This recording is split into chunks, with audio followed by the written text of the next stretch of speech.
묵상기도 들으심으로 새벽 예배를 시작하겠습니다. 하나님 감사합니다. 낮고 천한 우리를 구원하기 위하여 인간의 몸을 입고 오셔서 우리를 구원하여 주시고 또 인류의 소망을 주시며 또 구원을 주심에 감사합니다.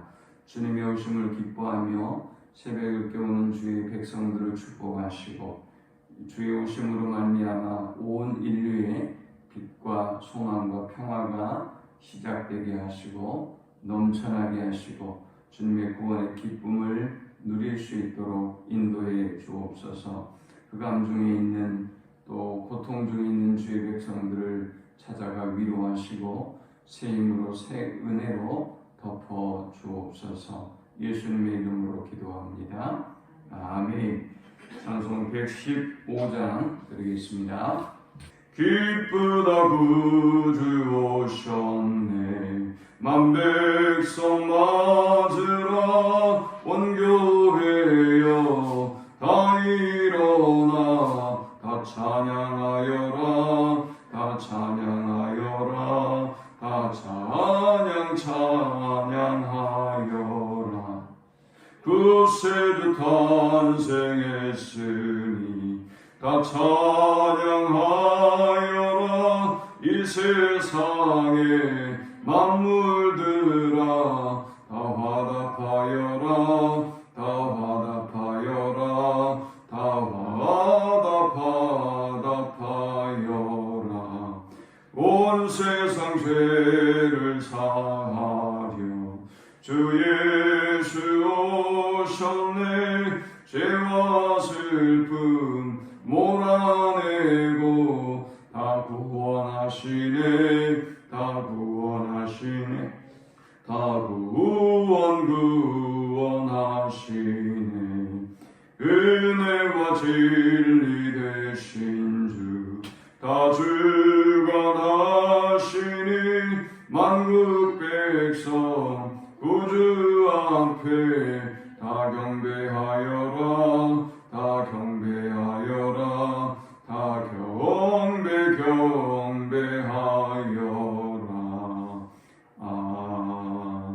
아멘.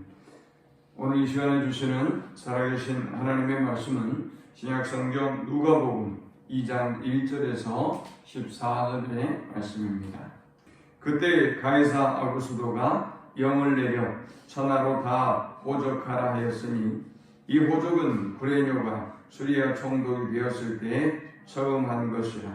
모든 사람이 호적하러 각각 고향으로 돌아가니 요셉도 다윗의 집 족속이므로 갈릴리 나사렛 동네에서 유대를 향하여 베들레헴이라는 다윗의 동네로 그 약혼한 마리아와 함께 호적하러 올라가니 마리아가 이미 잉태하였더라. 거기 있을 그때에 해산할 날이 차서 첫 아들을 낳아 강보로 싸서 구유에 뉘었으니 이는 여관에 있을 곳이 없음이라.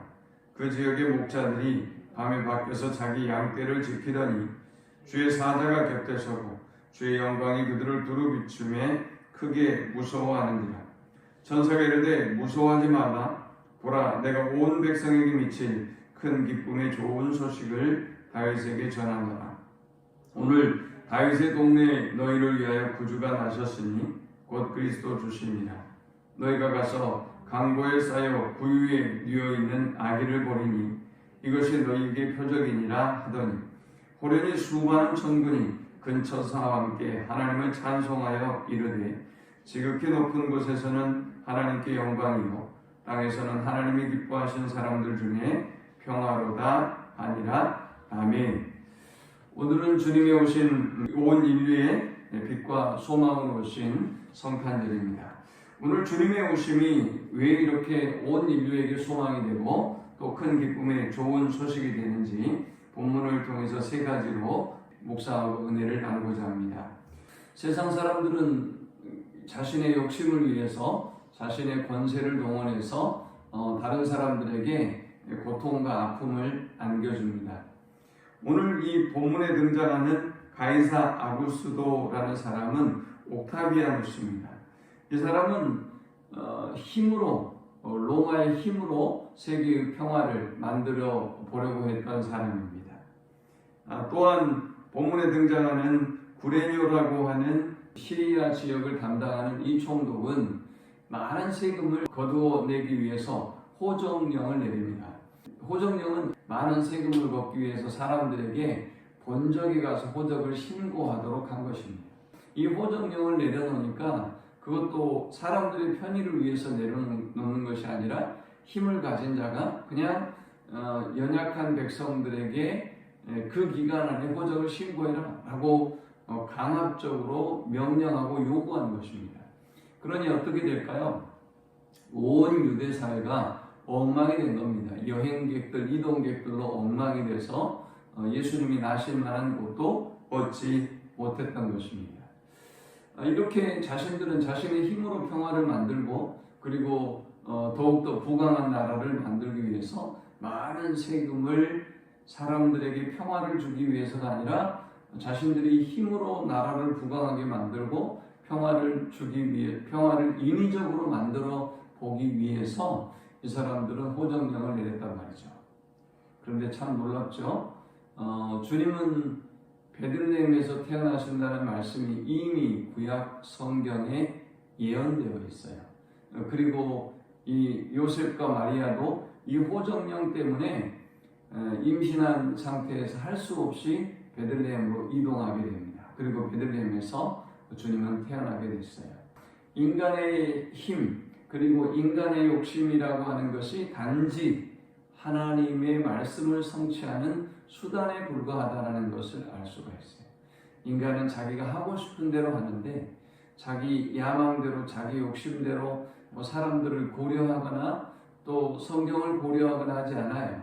그들은 자기가 하고 싶은 대로 했는데 결국은 하나님의 말씀을 성취하는 수단에 불과했어요. 누가 세계를 지배하고 있는 황제가, 로마의 황제가, 또 그 지역을 담당하고 있는 구레뇨라고 하는 총독이 그저 세상에서는 가장 강력한 힘을 가지고 있는 사람들이지만 하나님의 역사 속에 보면 하나님이 일하시는 그 과정을 보면 단지 그냥 하나님의 심부름꾼, 수단에 불과하다라는 것을 알 수 있습니다.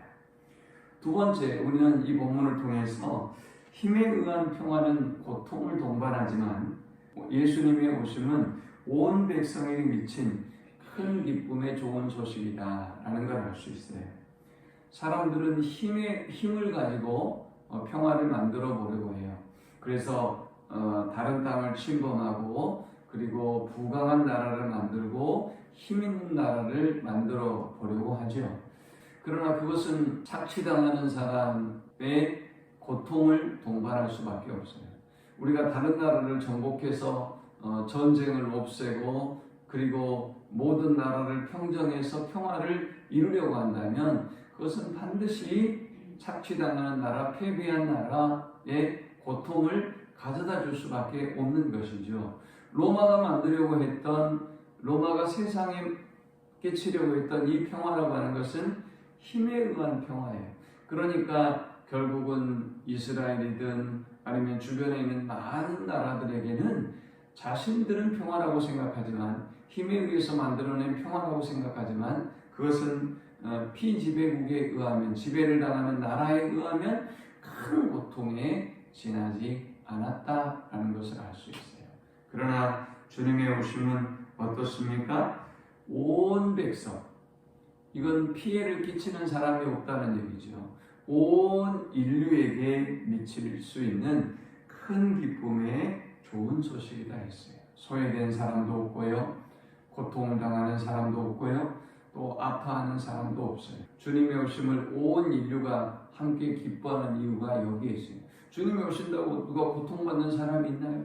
주님이 오신다고 해서 어떤 힘에 의해서 착취를 당하고 짓밟힌 사람이 있나요? 목자에서부터 그리고 왕에서부터 모든 낮은 자와 높은 자 모든 사람들에게 미칠 수 있는 큰 기쁨의 좋은 소식, 그것이 바로 우리 주님의 나심입니다.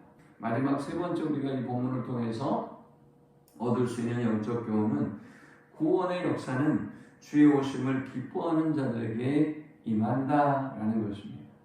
주님이 이렇게 온 백성에게 미칠 큰 기쁨의 좋은 소식으로 오셨지만 그러나 중요한 사실은 모두에게 미치지는 못해요. 주님은 모든 사람을 구원하기 위해 이 땅에 오셨지만 이 구원을 누리는 사람은 어떤 사람이냐? 주님의 오심을 기뻐하는 사람들이 누릴 수 있는 것이다 라는 것을 우리가 알 수 있어요. 14절에 보니까 지극히 높은 곳에서는 하나님께 영광이요 땅에서는 하나님이 기뻐하시는 사람들 중에 평화로다. 여기 영광이라고 하는 단어는 인간의 세계에서는 힘이에요. 힘으로 이기고 다른 사람을 짓밟고 그리고 힘으로 모든 사람에게 영광을 누리는 것이죠. 그러니까 땅에서는 다른 사람들에게 평화를 가져다 줄 수가 없는 거예요. 인간이 가진 영광이라고 하는 것은 반드시 아픔을 동반하는 거예요. 여러분의 자녀가 아주 훌륭한 사람들에게 있어서 굉장히 공부를 잘한다? 그러면 필연적으로 줄 세우는 문화 속에는 공부를 못하는 사람들을 만들어내는 거죠. 여러분들이 돈을 많이 번다? 그러면 또 돈으로 인해서 소외되는 사람이 있는 거예요. 여러분이 여행을 하고 편하게 지낸다? 그러면 그 여행을 위해서 수고하는 많은 사람들이 있는 거예요. 여행의 배경이 되어지는 사람과 문화가 다 있는 거죠. 모두 다 그런 평화와 영광을 누릴 수 있는 것은 아니에요. 그러니까 인간이 가지는 영광이라고 하는 것, 권세라고 하는 것은 다른 사람들에게 아픔을 동반한다. 그러나 주님의 오심은 어떻습니까? 주님의 오심은 모든 사람들에게 평화를 가져다 줍니다. 그러니까 하늘에서는 하나님께 영광이 되는 것입니다. 인간의 힘, 인간의 영광은 하나님께는 저 하늘에서는 영광이 될 수가 없어요. 왜? 다른 사람에게 고통을 동반하고 아픔을 주기 때문에 그래요. 그리고 인간의 영광은 자신을 드러내고 자신을 높이는 것이 되기 때문에 하나님의 편에서 본다면 이건 괘씸한 거예요. 이건 하나님이 가장 싫어하시는 물리치시는 교만의 죄죠. 그러나 주님의 오심은 하나님께는 영광이 됐습니다. 죄로 인하여 하나님께 나올 수 없는 모든 사람이 하나님께 영광을 돌릴 수 있는 길을 여신 사건이 예수님의 탄생이에요. 그리고 아울러서 모든 사람에게 평화를 가져다 준 사건이에요. 문제는 뭡니까? 이 하늘에는 영광이요 땅에서는 평화인 이 사건도 모두가 수납할 수는 없는 거예요. 어떤 사람이 이 구원의 기쁨을 누릴 수 있느냐? 하나님이 기뻐하시는 사람들 중에 평화로다. 하나님이 기뻐하는 사람들에게 이 구원의 역사가 임하는 것입니다. 이 기뻐하시는 사람들이다 라는 말의 의미는 무엇이냐? 하나님의 은혜를 입은 사람이에요.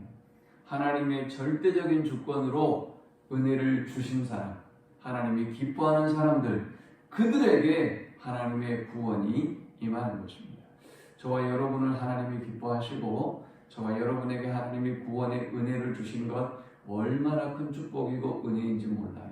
이 은혜에 감사하고 또 증거하는 복된 성탄이 되시기를 축원합니다. 하나님 감사합니다. 이렇게 귀하고 복된 성탄에 새벽 미명에 주의 오심을 기뻐하며 예배하게 하심을 감사합니다. 우리는 지금 긴 흑암 중에 있고 고통 중에 있습니다.